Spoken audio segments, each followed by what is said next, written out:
Hey, Tapman again. We did a week-long adventure in Denmark during a storm warning because it's beautiful, but the weather was not on our side. No. This is part one of a two-part video. So, where did we go? We went through Williams, went down to Denmark this time and turned off at Mount Barker to Denmark. Went to Elephant Rock and Greenpool. Went to Pongarup to see Castle Rock. Did the wineries, that was good.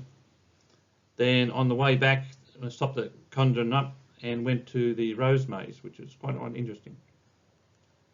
That's part one, that's part two video. So, Williams Woolshed, did you like it? Yeah, it was really nice. The pies were really nice, they're really fresh. And unfortunately I lost my nail there very early on the trip, so this is the only picture during this trip that I do not have a band-aid on this hand. Yeah. Other thing about Woolshed is on the southern side there's now a drive-through coffee, which didn't know was there. That's quite convenient. Me and Dad have just arrived in Denmark. There's a long drive down here and we thought it was going to be really rainy, but it's not too bad now that we're here. We're just near the inlet down in Denmark, and there's this beautiful bridge along this water, and the sun's come out.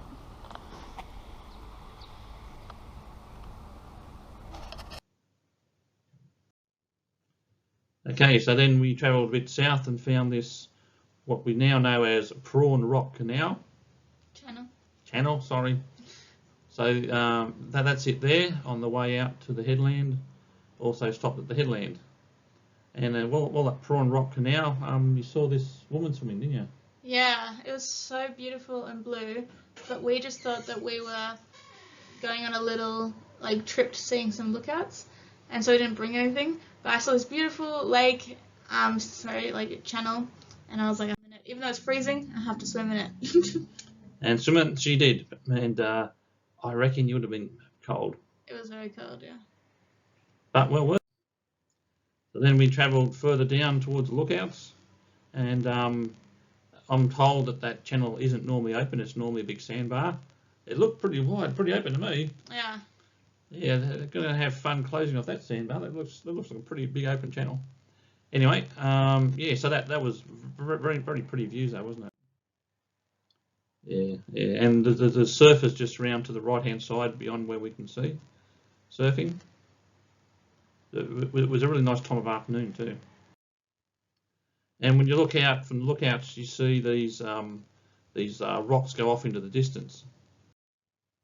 So when you look out to here and you see all the rocks, that the sort of thing you see down the bottom, massive cliffs disappearing off into the distance. And we're considering what to do the next day. On Google, we could see this area here, and it looked pretty interesting because when you look at it closely, it looked a lot like the rock pools at Yellingup, didn't it? That sort of thing. So we thought, oh, that'd be a bit of an adventure to try and find that. So we found on a Google map that there was a four-wheel drive track to it. So we ended up four-wheel driving on this bit. It's a bit more long than it looks. And we walked down the last little bit because it was four-wheel driving over to the edge of a cliff, which didn't seem like a good idea. No. So we went there. This is the start of it. Very simple start. Dropped down to 25 psi, if I remember right. And I went with some hills. You jumped out with the radio a few times and helped us up the hills and that sort of stuff. We got to the top and we checked out the tide because we wanted to see. We didn't know what we wanted to look at if we were in the right spot and wanted to get a view of what we look at. Unfortunately, the tide was very high, so we expected to not see it very well and see a lot of whitewash breaking over, and that's exactly what we saw. So this is what we saw from the top. You can just see the whitewash breaking over, and then you can see the edge of it forming. We managed to get a break in the heavy rain, which was good.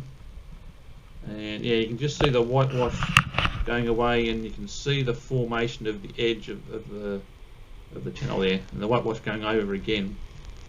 So yeah, that was, I mean, we're in the right spot. Unfortunately, couldn't see an awful lot.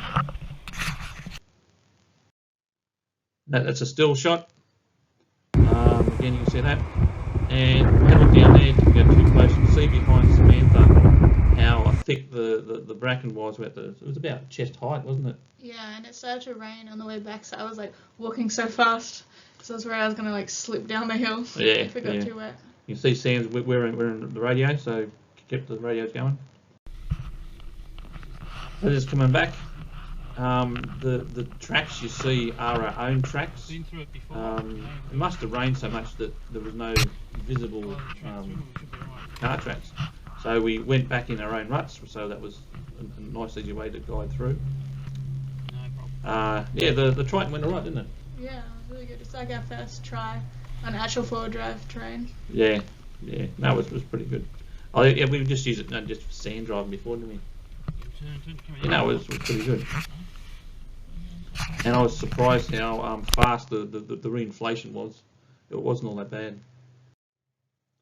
So that's where we reckon that we got to. And the edge of a cliff, we're saying, well, is there a way back, another way? This other entrance may be a way down. If you look carefully on the satellite picture, you can see a bit of a mark that may or may not be a track.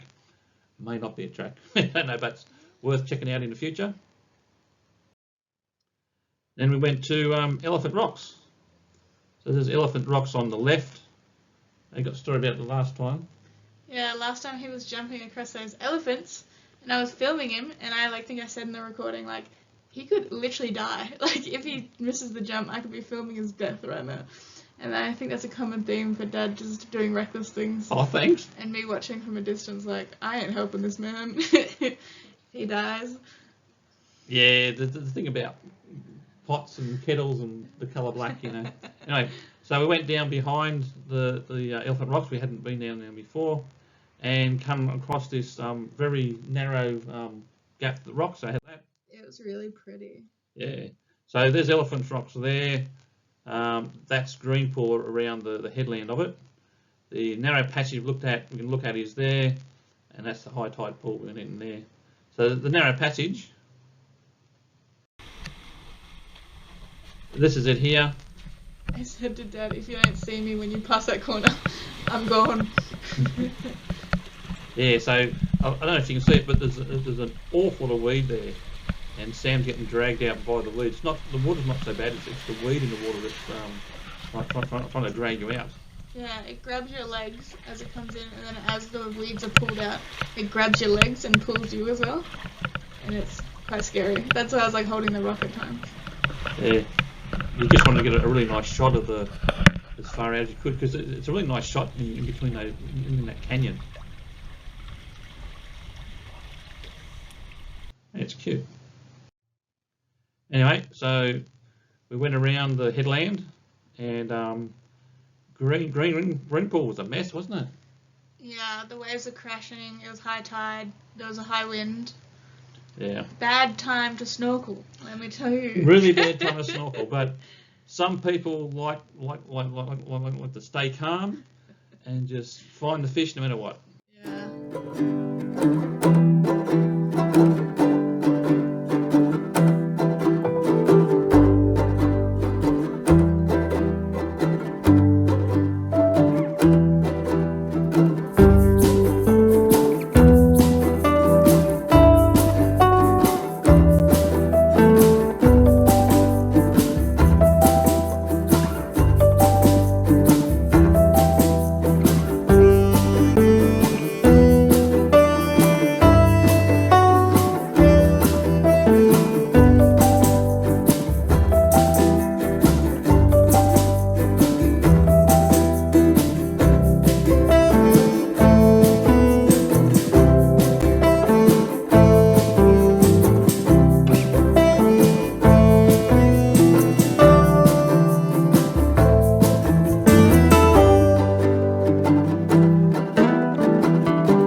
then at the end of the day, we went to the bakery, got some stuff, and just chilled out by the river.